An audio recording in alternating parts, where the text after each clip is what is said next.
Hey everybody, this is the Sliders Review, and since it's Women's History Month, I'm here today to talk to you about Danny Phantom Season 2 episode Kindred Spirits. This is a very cool episode and it's one of my favorite. It's very action-packed and it involves kind of like a Danny Phantom girl version. And so like in this episode, we have Glad Masters, Gladius. No, Glad Masters. I think his ghost name is Gladius or something like that, or Plasmius or something like that. And so he just wants a family and everything. He wants Danny to be his son. Because Danny, his mother, he's in love with his mother, but he can't have her. He has an holographic computer version AI system of his mother who calls him all kinds of sweet names and stuff like that. But since him and Danny are very similar, because they're both half human, half ghost, he just wants Danny to be his. But of course, that'll never happen, and Danny is his enemy. So he wants to clone Danny. And so he's made several clones, hundreds to be in fact, but 3 of them came out weird. One is just a skeleton with a bed sheet over him. Another one is just so teeny tiny you don't know what he looks like. And the other one looks like Frankenstein. And so Glad sends them to find Danny. Now, Glad has been secretly spying on Danny. He gave Valerie this equipment to fight Danny, but really it has surveillance in it to scan every moment of Danny's body, every cell, everything like that, because he's looking, to clone him and stuff. After all the clones, he does in fact have one that's 100% or about 90% perfect. He just is missing one key element. He needs he needs a sample of his DNA to transform mid-transform into a ghost, and he doesn't have that. Once he has that, it will stabilize the rest of the clones, because without that, when they use their powers, they turn to mush. And so, or ectoplasm as they say. So he needs that desperately. He sends those 3 clones after Danny.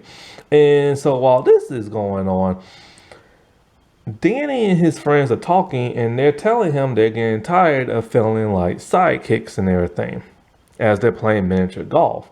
Because every time, there's a big battle, Danny fights them, but then Danny has to leave, and then they get blamed for something, or they get attacked by, the ghost or something. So they're getting very tired of it, and it happens all throughout this episode. It happens at the mini golf thing. The bed sheet ghost, attacks him and everything, but then he's all like, oh, man, I gotta scram. So then the place is all wrecked, and now Sam and Tucker have to rebuild, the golf course and stuff. When Danny goes home, there's a little girl in his bed. She looks just like Danny in the face, except for she has a round face. He has a pointy chin. She has lashes, lipstick, and her hair is longer in a ponytail, but it still has that spiky look, and it's black. He doesn't know who she is. She claims to be his cousin, Danielle, who's 3rd cousin removed or something like that. He doesn't believe her and wants to tell his parents. That's kind of weird. Why is he so suspicious and everything? I mean, there's lots of cousins people have never met. But so she makes up some excuse, and at some point they go, he goes to school. No. She ducks out the window, and then he turns into a ghost, and he can't find her. Then he finds the Frankenstein-looking ghost, and he has to fight him and everything. And so when he's at school, he tells Sam and Tucker, and so then what's her name shows up at his school and starts a food fight. Of course, Sam and Tucker gets blamed for it. And so he's following little teeny tiny ghost, and then he finds out that Danielle can transform into a ghost, so he's very shocked. By this time, she is all race you and stuff. So, of course, since he's a teenager, he's playing along. This is when Glad shows up. And I love, he's all like, Glad, is that you? And he's all like, of course, fool, who else would it be? And then he blasts Danny. Danny wants Danielle to help him, but this is when she double crosses him and she blasts him from the back. She's a clone as well. And so Glad tells Danny what he needs from him. And so Danny's all like, you're just like a Fruit Loop and everything. And he finally reveals how he became so rich. He literally tells Danny, he robbed a bunch of banks by going invisible. He overshadowed people, forcing them to write him big checks and stuff. When you overshadow, it's when you go inside somebody's body and take over and they don't know what's going on. And so that's how he made his fortune and everything. And so, like, Danielle, she is invisible, overhearing all this and overhearing how, like, all these clones are like inferior and there's only one that's perfect, and that's why he needs his DNA and it's in that chamber. So she's getting upset by this, right? And so he forces Danny to try to transform by sending a teeny tiny ghost to him. And so it's agony and torture on Danny's part because the thing is making him transform, but Danny's willpower is stronger to de-transform, but it's taking a lot out of him. Now, while all this is going on, Sam and Tucker saw Danny get taken away. So they ditched school, but in order to do that, they had to piss Lancer off by talking about how they're ditching school and calling him old man. And so they head to Danny's house to get some equipment. The special speeder thing, like a little vehicle they fly around in, the boomerang that's tailored to a ghost DNA so they can track them down. And it's still tailored to Danny's. And the belt that like depowers a ghost. So they go looking for Danny. And so now they piss the parents off and stuff. And so like when Danny forced that ghost out of him, it melted and turned to ectoplasm. And so Danny, it overheated the system and he was able to escape. Glad sees Danielle and is like, crap, how much of this did you hear? So he has to give her like a sob story about how he needs her and this and that because she calls him father and stuff like that. So believing him, she goes to attack Danny. And Danny is trying to reason with her and everything, talking about, you're going to turn into mush too. You keep using your powers on me. So anyway, they knock him out. They try to do it again.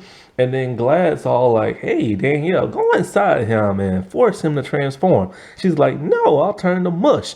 But then he's at the point where he's all like, you do as I say and blah, blah, blah, and stuff like that. And so her and Danny, she frees Danny. And they both transform at the same time in this epic. They whoop on like Glad and stuff like that. And so she realized, oh crap, I'm starting to melt. So she had to stop using her power. And that's when Danny breaks out his superpower. He uses his ghost well. I love that so much. It's basically audio on top of audio on top of audio to make this really cool ghostly noise. It's like supersonic waves that come from his mouth. And he destroys the entire lab and knocks Glad out and makes him de-transform. But it takes way too much out of Danny. So as Glad's about to like get the upper hand on them, here comes Sam and Tucker and they knock him out, put the belt on him, and he can't like hold his power. So Danielle punches and knocks him out. After this and stuff, as they're getting chewed out by the adults, Danielle overshadows them, and then she tells them, like she's gonna go like explore the world and all this other stuff, and she'll be back at some point. And she calls herself Danny now with an I. And so those two are more like brotherly sister type people now. And she was a really, really, really, really cool character. It's just like she just wanted to live, but not live to the point where it would like kill Danny and stuff. And, she's very strong and eventually she becomes smart because she's like really like young, so she's not like that smart. Now the creator of the show said that years later after the show got canceled, that he in his head, Danny's parents adopted her and everything, making her like his sister. Now she only reappears one more time in the third season, and she's voiced by a completely different character. I forget what that episode's even about. Now, the cool thing is, after this, Danny finally, the male one, finally learned how to appreciate his friends for what they do to him, and he constantly kept apologizing for him. And I really wish they could have kept the other Danny or Danielle on the show, because she was such a cool and interesting character, and it would have been cool for him to have like a real sidekick and everything. He could have taught her everything he's learned in those like 2 seasons and stuff. But sadly, that never happened. And this show has never been rebooted in any kind of shape or form. The only thing to come from this is like one Funko Pop, and they don't even sell that no more. Happy Women's History Month, everybody. All right, I'll talk to you later. Bye.